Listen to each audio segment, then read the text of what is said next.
ನಿನಗೆ ಅದ್ಗೆ ತಾಯಿ ಸಮಾನ. ಏನ ತಾಯಿನ? ಯಾರಕ್ ತಾಯಿ? ಈ ತರ ಅರ್ಥ ಇಲ್ದರ ಸಂಬಂಧನ ನಂಗ್ ಹೇಳ್ಬೇಡ ಅಣ್ಣ. ನಮ್ಮನೆ ಕೆಲ್ಸದೊಳ್ ಪ್ಲೇಸಿಗೂ ಸರಿಯಲ್ದೊಳನ್ನ ಕರ್ಕೊಂಬಂದು ಮದ್ವೆ ಮಾಡ್ಕೊಂಡೆ. ಈ ಮನೆಗೆ ಸೊಸೆ ಮಾಡ್ದೆ.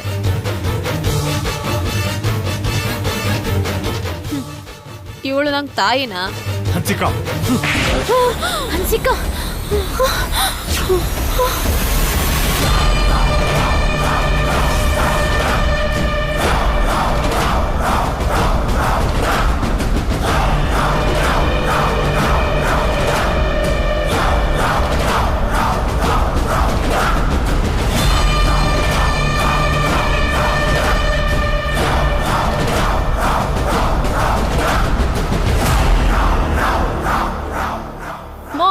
ನೋಡುದ್ಯಾ?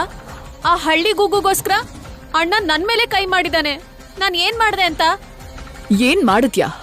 ನಮ್ ಕಣ್ಣಕ್ ಕಾಣಿಸ್ತಾ ಇರೋ ಈ ಅಸಹ್ಯ ಇಲ್ಲ ನಿನ್ ಕಣ್ಣಕ್ ಕಾಣಿಸ್ತಾ ಇಲ್ವಾ? ಎಲ್ಲಿಂದ ಕಲ್ತಿಯ ಈ ಅಭ್ಯಾಸಗಳನ್ನ? ಮನೇಲಿ ಯಾರು ಇಲ್ಲ ಅನ್ನೋ ಕಾರಣಕ್ಕೆ ನಿನಗ್ ಫ್ರೀಡಮ್ ಎಷ್ಟ್ ಬೇಕಾದ್ರೂ ಇದೆ ಅಂತ ಅನ್ಕೊಂಡೆ ಅಷ್ಟೇ ಅಲ್ವಾ? ನೀನ್ ಮಾಡಿರೋ ಕೆಲ್ಸಕ್ಕೆ ಕಪಾಳಕ್ ಹೊಡೆದ್ರೆ ಸಾಕಾಗಲ್ಲ, ಚರ್ಮ ಸುಲಿಬೇಕು.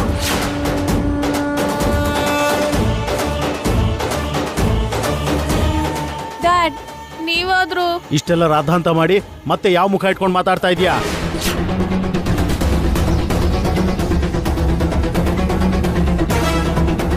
ಕಚಡ ಕೆಲಸ ಮಾಡಿ ಮತ್ತೆ ಸಮರ್ಥನೆ ಮಾಡ್ಕೊಳ್ಳೋದಕ್ಕೆ ಟ್ರೈ ಮಾಡ್ತಾ ಇದೀಯಾ?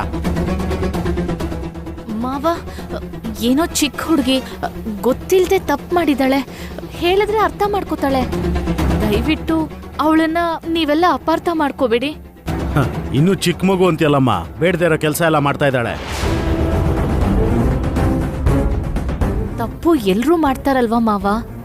ತಾನಾಗೆ ಇವಳು ತಪ್ಪು ಹೆಜ್ಜೆ ಇಡದೆ ಇದ್ರು ಕೆಟ್ಟ ಸಹವಾಸದಿಂದ ಕೂಡ ತಪ್ಪದಾರಿಲಿ ಹೋಗಿರ್ಬೋದಲ್ವಾ?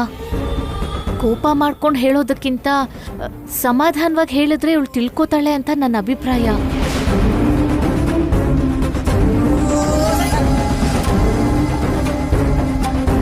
ಸಾಕಮ್ಮ, ಸಾಕು.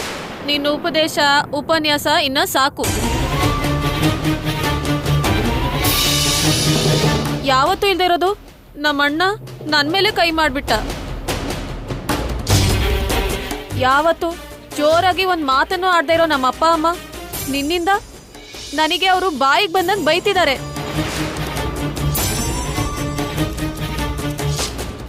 ಈಗ ನಿಂಗೆ ಸಂತೋಷ ಆಯ್ತಲ್ವಾ?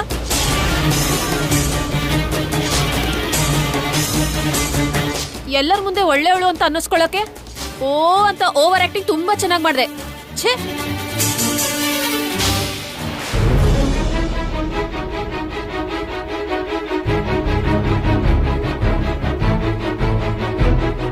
ಇಷ್ಟು ದಿನ ನಾವು ಹನ್ಸಿಕಾ ಕಡೆ ಗಮನ ಕೊಡದೆ ತುಂಬಾ ತಪ್ಪು ಮಾಡ್ಬಿಟ್ವಿ.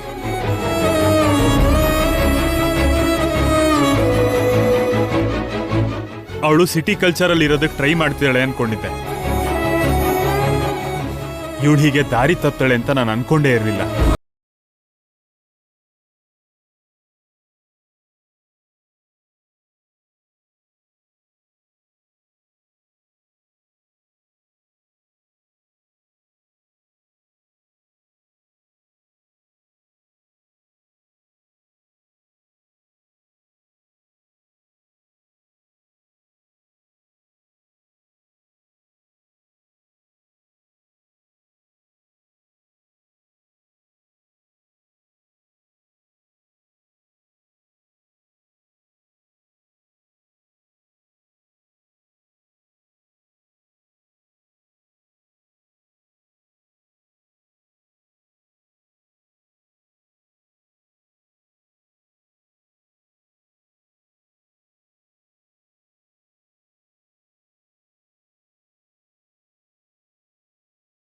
ಹನ್ಸಿಕಾ ಮಾಡ್ತಿರೋ ಈ ಕೆಲಸಗಳು ಈಗಾಗಲೇ ನಮಗೆ ಲೇಟಾಗಿ ಗೊತ್ತಾಗಿರೋದಮ್ಮ. ಸರಿ ಬಿಡು, ಈಗಲಾದರೂ ಗೊತ್ತಾಯ್ತಲ್ಲ, ಇನ್ಮೇಲಾದರೂ ಹುಷಾರಾಗಿರೋಣ.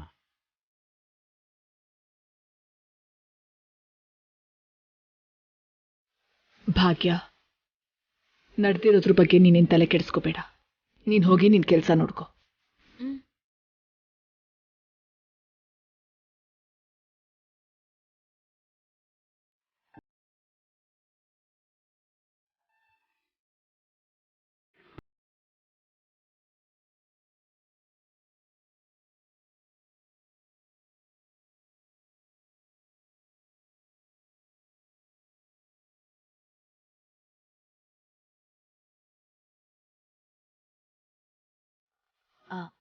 ತಗೊಳ್ಳಿ.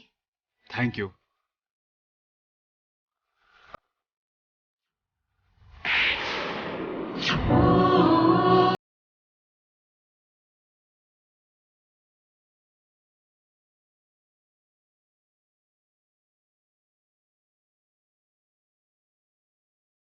ಅಷ್ಟೊಂದು ಯೋಚನೆ ಮಾಡ್ತಿದ್ಯಾ?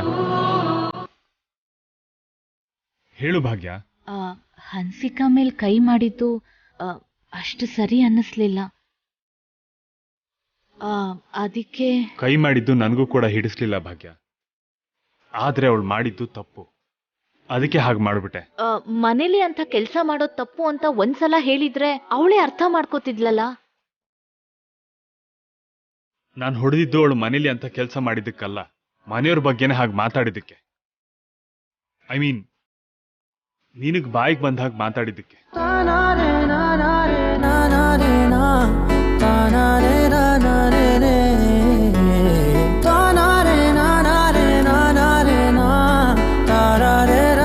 ಹನ್ಸಿಕಾ ನಿನ್ ಬಗ್ಗೆ ಹಾಗೆಲ್ಲ ಮಾತಾಡಿದ್ದು ನನಗೆ ಇಷ್ಟ ಆಗ್ಲಿಲ್ಲ ಭಾಗ್ಯ. ನಮ್ಮವ್ರ ಮೇಲೆ ಪ್ರೀತಿ ಇರ್ಬೇಕು, ಸಂಬಂಧ ಬಾಂಧವ್ಯ ಅನ್ನೋ ಗೌರವ ಇರ್ಬೇಕು. ಹನ್ಸಿಕಾ ನಿನ್ ಜೊತೆ ತುಂಬಾ ರೂಡಾಗಿ ಬಿಹೇವ್ ಮಾಡಿದ್ಲು ಅಂತ ನನಗೆ ಅನ್ನಿಸ್ತು. ಅದಕ್ಕೆ ಅವಳ ಮೇಲೆ ಕೈ ಮಾಡೋ ಹಾಗಾಯ್ತು. ಹನ್ಸಿಕಾ ನಿಜವಾಗ್ಲೂ ಒಳ್ಳೆ ಹುಡುಗಿನೇ ರೀ. ನಿಮ್ಮೆಲ್ರ ಜೊತೆ ಚೆನ್ನಾಗೇ ಇರ್ತಾಳಲ್ಲ. ನನ್ ಮೇಲಿರೋ ಕೋಪಕ್ಕೆ 4 ಮಾತಾಡಿರ್ತಾಳೆ. 4 ದಿನ ಕಳೆದಿದ್ರೆ ಅವಳೇ ಆ ವಿಷಯ ಹೇಳ್ತಿದ್ಲು. ಅವಳಿಗೆ ನಿನ್ ಮೇಲೆ ಕೋಪ ಯಾಕಿರ್ಬೇಕು? ನೀನೇನ್ ತಪ್ಪು ಮಾಡಿದ್ಯಾ ಅಂತ ಕೋಪಿಸ್ಕೋಬೇಕು? ಅಲ್ದೆ ನಿನ್ನನ್ನು ಅವಳ ಫ್ರೆಂಡ್ಸ್ ಮುಂದೆ ಅವಮಾನ ಮಾಡಿದ್ದು ನನಗ್ ಸಹಿಸ್ಕೊಳಕ್ ಆಗ್ಲಿಲ್ಲ. ನಿಮ್ ಕೋಪಕ್ಕೆ ಕಾರಣ ಇದೆ, ನಿಮ್ ಆವೇಶಕ್ಕೆ ಅರ್ಥನೂ ಇದೆ. ಆದ್ರೆ ಆವೇಶದಲ್ಲಿ ಮಾಡಿರೋ ಕೆಲ್ಸಕ್ಕೆ ಹನ್ಸಿಕಾ ನೊಂದ್ಕೊಂಡಿರ್ತಾಳಲ್ವಾ? ಅದೇ ಸ್ವಲ್ಪ ಸಮಾಧಾನದಿಂದ ಅದು ತಪ್ಪು ಅಂತ ಹೇಳಿದಿದ್ರೆ ಸಾಕಾಗಿತ್ತಲ್ವಾ? ಅವಳ ಫ್ರೆಂಡ್ಸ್ ಮುಂದೆ ನಂಗ್ ಒಂದ್ ಮಾತು ಹೇಳಿದಕ್ಕೆ ನೀವಷ್ಟು ಬೇಜಾರ್ ಮಾಡ್ಕೊಂಡ್ರಿ. ಅವಳ ಫ್ರೆಂಡ್ಸ್ ಮುಂದೆ ಅವಳಿಗೆ ಹೊಡೆಯೋದ್ ಕೂಡ ಅವಮಾನ ಅಂದ್ಕೋತಾಳಲ್ವಾ? ಮತ್ತೆ ಫ್ರೆಂಡ್ಸ್ ಮುಂದೆ ಹೇಗವಳು ತಲೆ ಎತ್ಕೊಂಡು ಹೋಗ್ತಾಳೆ? ಯಾವತ್ತೂ ಹನ್ಸಿಕಾ ತಪ್ಪು ಮಾಡಿದಾಳೆ ಅಂತ ಅನ್ಸಿದ್ರೆ ಅಣ್ಣ ಆಗಿ ಸಮಾಧಾನದಿಂದ ಕೂತ್ಕೊಂಡ್ ಮಾತಾಡಿ. ಅದನ್ ಬಿಟ್ಟು ಹಾಗ್ ಕೈ ಮಾಡಿ ಬೇಜಾರಾಗೋ ಹಾಗೆ ಮಾಡ್ಬೇಡಿ. ಪಾಪ ಈಗೆಷ್ಟು ಬೇಜಾರ್ ಮಾಡ್ಕೊಂಡಿರ್ತಾಳೋ ಏನೋ. ನೀನ್ ಹೇಳ್ತಿರೋ ಮಾತಲ್ಲಿ ನಿಜ ಇದೆ ಭಾಗ್ಯ. ಕೋಪದಲ್ಲಿ ಹಾಗೆ ಮಾಡ್ಬಿಟ್ಟೆ. ಕೂಲಾಗಿ ಯೋಚನೆ ಮಾಡಿದಾಗ ಅರ್ಥ ಆಗ್ತಾ ಇದೆ. ಸರಿ ಬಿಡು, ಇನ್ಯಾವತ್ತೂ ಹಾಗೆ ಮಾಡಲ್ಲ. ಆದಷ್ಟು ಅವಳಿಗೆ ಅರ್ಥ ಆಗೋ ಹಾಗೆ ಹೇಳಕ್ ಟ್ರೈ ಮಾಡ್ತೀನಿ. ಆದ್ರೂ ನಿಮ್ಮನ್ನ ಇಷ್ಟು ಕೋಪದಲ್ಲಿ, ಇಷ್ಟು ಆವೇಶದಲ್ಲಿ ನಾನು ಯಾವತ್ತೂ ನೋಡಿರ್ಲಿಲ್ಲ. ಯಾಕೆ ಸಡನ್ ಆಗಿ ನಿಮ್ಗಷ್ಟು ಕೋಪ ಬಂದ್ಬಿಡ್ತು? ಭಾಗ್ಯನಿಂದ ನೀನ್ ದೂರ ಆಗ್ಬೇಕು ಅನ್ನೋದಾದ್ರೆ ಅದು 10 ತಿಂಗಳುಗಳ ನಂತರ ಮಾತ್ರನೇ. ಅಷ್ಟ್ರೊಳಗಡೆ ಈ ಡಿವೋರ್ಸ್ ಪೇಪರ್ಸ್ ಮೇಲೆ ನೀನ್ ಸೈನ್ ಮಾಡುವಂತ ಪರಿಸ್ಥಿತಿ ಯಾಕೆ ಬಂತು? ಈ ಪೇಪರ್ಸ್ ಅಲ್ಲಿ ಭಾಗ್ಯನ್ ಸಿಗ್ನೇಚರ್ ಕೂಡ ಇದೆ. ಅದ್ ಹೇಗ್ ಬಂತು? ಭಾಗ್ಯಂಗೆ ವಿಷಯ ಹೇಳ್ದೆ, ಏನೋ ಸುಳ್ಳು ಹೇಳಿ ಅವಳ ಸೈನ್ನ ಮಾಡಿಸ್ಕೊಟ್ಟೆ ಆಂಟಿ.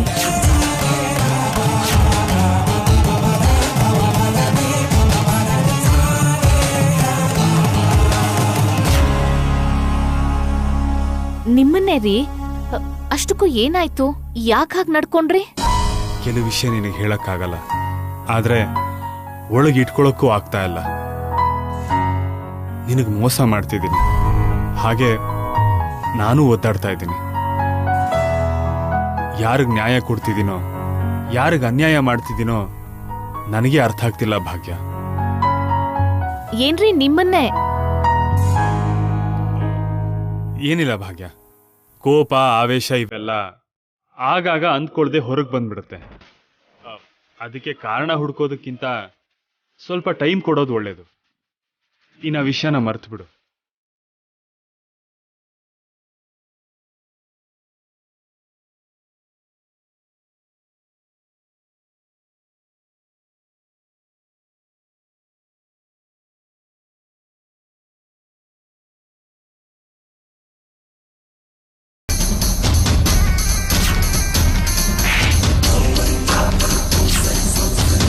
ನಮ್ ಕಣ್ಣಕ್ ಕಾಣಿಸ್ತಾ ಇರೋ ಈ ಅಸಹ್ಯ ಇಲ್ಲ ನಿನ್ ಕಣ್ಣಕ್ ಕಾಣಿಸ್ತಾ ಇಲ್ವಾ? ಎಲ್ಲಿಂದ ಕಲ್ತಿಯ ಈ ಅಭ್ಯಾಸಗಳನ್ನ? ನೀನ್ ಮಾಡಿರೋ ಕೆಲ್ಸಕ್ಕೆ ಕಪಾಳ ಹೊಡೆದ್ರೆ ಸಾಕಾಗಲ್ಲ, ಚರ್ಮ ಸುಲಿಬೇಕು. ಡ್ಯಾಡ್, ನೀವಾದ್ರೂ ಇಷ್ಟೆಲ್ಲ ರಾಧಾಂತ ಮಾಡಿ ಮತ್ತೆ ಯಾವ ಮುಖ ಇಟ್ಕೊಂಡು ಮಾತಾಡ್ತಾ ಇದೀಯಾ?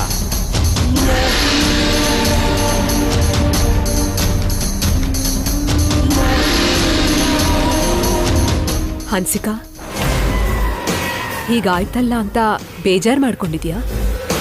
ಬೇಜಾರಾಗೋದಲ್ಲ ಚಿಕ್ಕಮ್ಮ, ತಡ್ಕೊಳಕ್ಕಾಗದೇ ಇರೋಷ್ಟು ಕೋಪ ಬರ್ತಿದೆ ಭಾಗ್ಯ ಮೇಲೆ. ಭಾಗ್ಯದಿಂದ ಎಲ್ರೂ ನನ್ನ ಮೇಲೆ ಕೋಪ ಮಾಡ್ಕೊಂಡ್ರು. ನನ್ನ ಫ್ರೆಂಡ್ಸ್ ಮುಂದೆ ನನ್ನ ಅವಮಾನ ಮಾಡಿದ್ರು. ನಿನ್ ನೋವು ನನ್ಗೆ ಅರ್ಥ ಆಗ್ತಿದೆ ಹನ್ಸಿಕಾ, ಬಟ್ ಡೋಂಟ್ ವರಿ. 4 ದಿನ ಆದ್ರೆ ಎಲ್ರೂ ಈ ವಿಷಯನ ಮರ್ತು ಹೋಗ್ತಾರೆ. ಓಕೆ?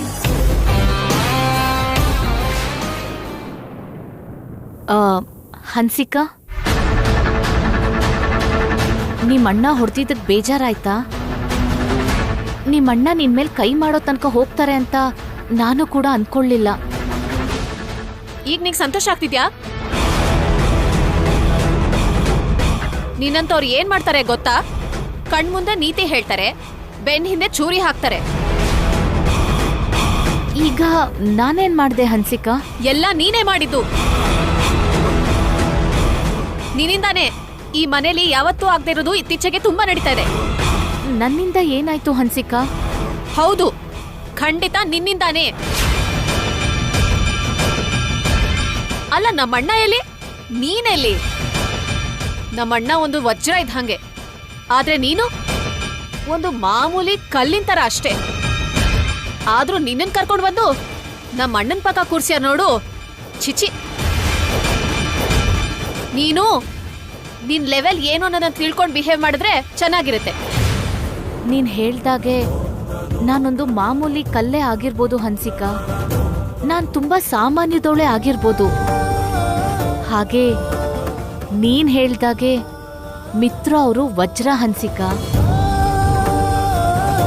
ಆ ವಜ್ರಕ್ಕೆ, ಈ ಕಲ್ಗೆ ಆ ದೇವ್ರು ಯಾಕೆ ಗಂಟ್ ಹಾಕಿದನೋ ನನ್ಗೂ ಗೊತ್ತಿಲ್ಲ. ಆ ಭಗವಂತ ಹಾಕಿರೋ ಗಂಟಿಗೆ ನಾನ್ ಬೆಲೆ ಕೊಡ್ಬೇಕು. ಆ ದೇವ್ರು ನನ್ನ ಈ ಮನೆ ಸೊಸೆ ಮಾಡಿದ್ಮೇಲೆ ಈ ಮನೆ ಗೌರವನ ನಾನ್ ಕಾಪಾಡ್ಬೇಕು. ಆ ದಾರಿಲಿ ಒಂದೊಂದ್ಸಲ ನಿನ್ ಮನ್ಸಿಗೆ ನೋವು ಕೊಡೋ ಘಟನೆ ನಡಿಬೋದು. ಅದೆಲ್ಲ ಕಾಕತಾಳೀಯ ಅಷ್ಟೇ, ನಾನ್ ಬೇಕು ಅಂತ ಮಾಡೋದಲ್ಲ. ಇನ್ನು ಸಾಕು ಭಾಗ್ಯ, ಸಾಕು. ಸ್ವಲ್ಪ ಮಾತಾಡಕ್ ಬಿಟ್ರೆ ಸಾಕು, ದೊಡ್ಡ ಭಾಷಣ ಶುರು ಮಾಡ್ತೀಯಾ? ಮಾಡೋದೆಲ್ಲ ಮಾಡಿ ನಿನಗೆ ಬೇಕಾದಲ್ಲಿ ಉರಿ ಹಚ್ಚಿ ಈಗ ತಣ್ಣಗೆ ಬೆಣ್ಣೆ ಹಚ್ತಿದ್ಯಾ? ಅದ್ ಹಾಗಲ್ಲ ಚಿಕ್ಕತ್ತೆ. ನೋಡು, ನೀನ್ ಬೆಳ್ದಿರೋ ಲೈಫ್ ಸ್ಟೈಲೇ ಬೇರೆ, ನಮ್ ಲೈಫ್ ಸ್ಟೈಲ್ ಬೇರೆ. ನಿನ್ ಹಳ್ಳಿ ಬುದ್ಧಿನ ಇಲ್ ತಂದು ಎಲ್ರ ಮೇಲೆ ಪ್ರಯೋಗ ಮಾಡ್ಬೇಡ, ಅರ್ಥ ಆಯ್ತಾ? ಮಾಮ್, ಸ್ವಲ್ಪ ಸುಮ್ಮನೆ ಇರ್ತೀರಾ? ಈಗ ಭಾಗ್ಯಾತ್ಗೆ ಮಾಡಿರೋ ತಪ್ಪಾದ್ರೂ ಏನು? ಅವ್ರ ಮೇಲೆ ಯಾಕೆ ನೀನು ಕೂಗಾಡ್ತಾ ಇದ್ಯಾ? ಅಲ್ಲ, ಅವ್ರನ್ನ ಯಾಕೆ ಬ್ಲೇಮ್ ಮಾಡ್ತಾ ಇದ್ಯಾ ಹೇಳು? ವಿವೇಕ್, ಈ ಭಾಗ್ಯದಿಂದನೇ ಅಲ್ವಾ ಇವತ್ತು ಇಷ್ಟು ದೊಡ್ಡ ಗಲಾಟೆ ಆಯ್ತು? ಮಾಮ್, ಸ್ವಲ್ಪ ಸರಿಯಾಗಿ ಯೋಚನೆ ಮಾಡು. ಗಲಾಟೆ ಆಗಿದ್ದು ಭಾಗ್ಯಾತ್ಗೆಯಿಂದ ಅಲ್ಲ, ಹನ್ಸಿಕಾಯಿಂದ. ಹನ್ಸಿಕಾ ತಪ್ಪು ಮಾಡಿದ ಕಾರಣದಿಂದಾನೆ ಮಿತ್ರಣ್ಣಂಗೆ ಕೋಪ ಬಂದು ಇವಳ ಮೇಲೆ ಕೈ ಎತ್ತಿದ್ದು. ಹನ್ಸಿಕಾ ತುಂಬಾನೇ ರೂಢಾಗಿ ನಡ್ಕೊಂಡಿದ್ದಕ್ಕೇನೆ ಅಣ್ಣ ಹನ್ಸಿಕಾ ಕೆನ್ನೆಗೆ ಹೊಡೆದಿದ್ದು. ತಪ್ಪು ಮಾಡಿದ್ದು ಹನ್ಸಿಕಾ ಆದ್ರೂ ನೀನು ಭಾಗ್ಯಾತ್ಗೆ ಯಾಕೆ ಬೈತಾ ಇದೀಯಾ? ಅಣ್ಣ ಹೇಳಿದ್ ನಿಜಾನೇ ಮಾಮ್. ಹನ್ಸಿಕಾ ಆ ಥರ ನಡ್ಕೊಂಡಿರ್ಲಿಲ್ಲ ಅಂದಿದ್ರೆ ಮನೇಲಿ ಇಷ್ಟೊಂದು ಗಲಾಟೆ ಆಗ್ತಾ ಇರ್ಲಿಲ್ಲ. ಆದ್ರೂ ಹನ್ಸಿಕಂಗ್ ಬೈಯದ್ ಬಿಟ್ಟು ಅತ್ಗೆಗ್ ಮಾತ್ರ ಯಾಕೆ ಹಿಂಗ್ ಬಾಯಿಗೆ ಬಂದಂಗ್ ಬೈತಾ ಇದ್ದೀರಾ? ನೋಡ್ದಾ, ಯಾವತ್ತೂ ಕೂಡ ನನ್ ಮುಂದೆ ಜೋರಾಗಿ ಮಾತಾಡ್ದವ್ರಲ್ಲ. ಅಂಥದ್ರಲ್ಲಿ ಈ ಭಾಗ್ಯದಿಂದ ನೀವು ಕೂಡ ನನ್ ಮುಂದೆ ಧ್ವನಿ ಎತ್ತಿದ್ದೀರಾ, ಕರೆಕ್ಟ್ ತಾನೆ? What is this mom? ನಾನ್ ಹೇಳಿರೋ ವಿಷಯನ ಅರ್ಥನೇ ಮಾಡ್ಕೊಳ್ದೆ ನೀನ್ ಸುಮ್ನೆ ಏನೇನೋ ಹೇಳ್ತಾ ಇದೀಯಲ್ಲ. ವಿವೇಕ್, ಸಂಜನಾ, 1 ನಿಮಿಷ ಸುಮ್ನಿರಿ. ಚಿಕ್ಕ ವಿಷಯ, ಇಲ್ಗೆ ಬಿಟ್ರೆ ಮುಗ್ದು ಹೋಗೋ ವಿಷಯ. ಸುಮ್ನೆ ಇದ್ರಿಂದ ಜಗಳ ಬೇಡ. ಹಾಗಲ್ಲ ಅದಕ್ಕೆ ಕಾರಣ ಇಲ್ದೆ ಹನ್ಸಿಕಾ ಮತ್ತೆ ಮಾಮ್ ನಿಮ್ ಬಗ್ಗೆ ಏನೇನೋ ಮಾತಾಡ್ತಾ ಇದ್ರೆ ನೋಡ್ತಾ ಸುಮ್ನೆ ಹೇಗಿರೋದು? ನೋಡು ವಿವೇಕ್, ನಾವೆಲ್ಲರೂ ಒಂದ್ ಕುಟುಂಬ. ಹನ್ಸಿಕಾ ಆಗ್ಲಿ ಚಿಕ್ಕತ್ತೆ ಆಗ್ಲಿ ಒಂದ್ ಮಾತಂದ್ರೂ ನಾನು ಕೇಳೋಕೆ ರೆಡಿ ಇದ್ದೀನಿ. ಒಂದೇ ಕುಟುಂಬ ಅಂದ್ಕೊಂಡ್ಮೇಲೆ ಒಬ್ರಿಗೊಬ್ರು ಆಗ್ಬೇಕು ಅಂದ್ಮೇಲೆ ಒಂದ್ ಮಾತು ಬರಲ್ವಾ ಹೇಳು?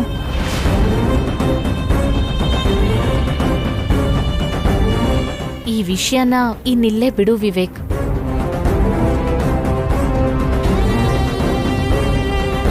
ನೋಡಿದ್ಯಾ ಮಾಮ್, ಇದು ಅತ್ಗೆ ಅಂದ್ರೆ ಅವರು ನಮ್ಮೆಲ್ಲರ ಬಗ್ಗೆನೂ ಯೋಚನೆ ಮಾಡ್ತಾರೆ.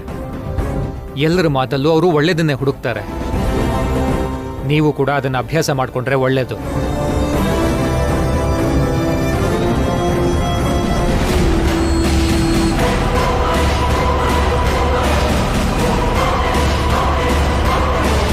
ಹನ್ಸಿಕಾ, ಇವರೆಲ್ಲರೂ ಆ ಹಳ್ಳಿ ಗುಗ್ಗು ಬ್ಯಾಚ್. ಅದಕ್ಕೆ ಅವರು ಕೂಡ ಅವಳ ಹಾಗೆ ಮಾತಾಡಕ್ ಸ್ಟಾರ್ಟ್ ಮಾಡಿದ್ದಾರೆ. ನೀನೇನು ಬೇಜಾರ್ ಮಾಡ್ಕೋಬೇಡ. ಆ ಭಾಗ್ಯ ಮೇಲೆ ರಿವೆಂಜ್ ತೀರಿಸ್ಕೊಳ್ಳೋ ಅವಕಾಶ ನಮ್ಗೆ ಖಂಡಿತ ಬೇಗ ಸಿಗುತ್ತೆ. ಆಗ ಅವಳಿಗೆ ಸರಿಯಾಗಿದೆ.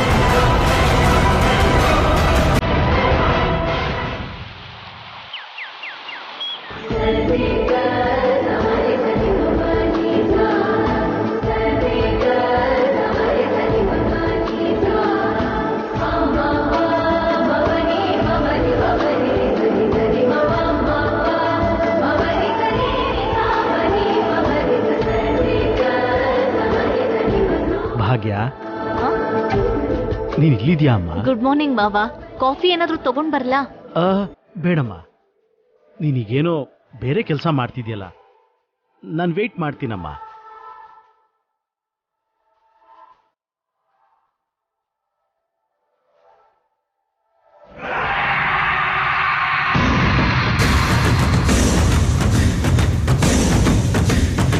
ಈ ಭಾಗ್ಯ ಏನು ತನ್ನ ಮಿಡಲ್ ಕ್ಲಾಸ್ ಕೆಲ್ಸನೆಲ್ಲ ಸ್ಟಾರ್ಟ್ ಮಾಡ್ಕೊಂಡಿದ್ದಾಳೆ.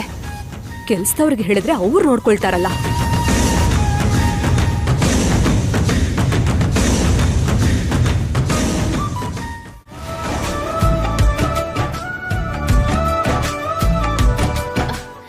ಏನ್ ಮಾವ ಹಾಗ್ ನೋಡ್ತಿದ್ದೀರಾ?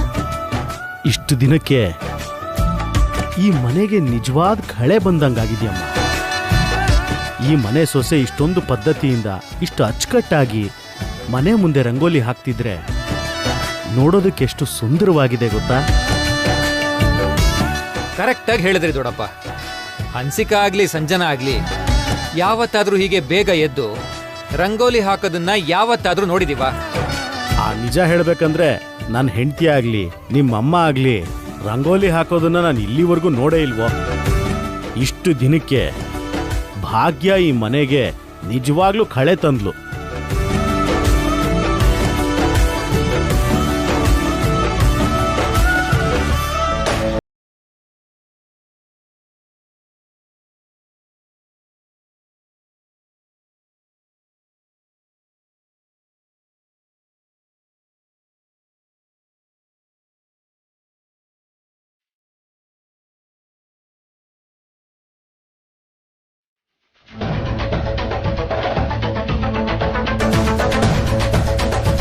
ಅಣ್ಣ,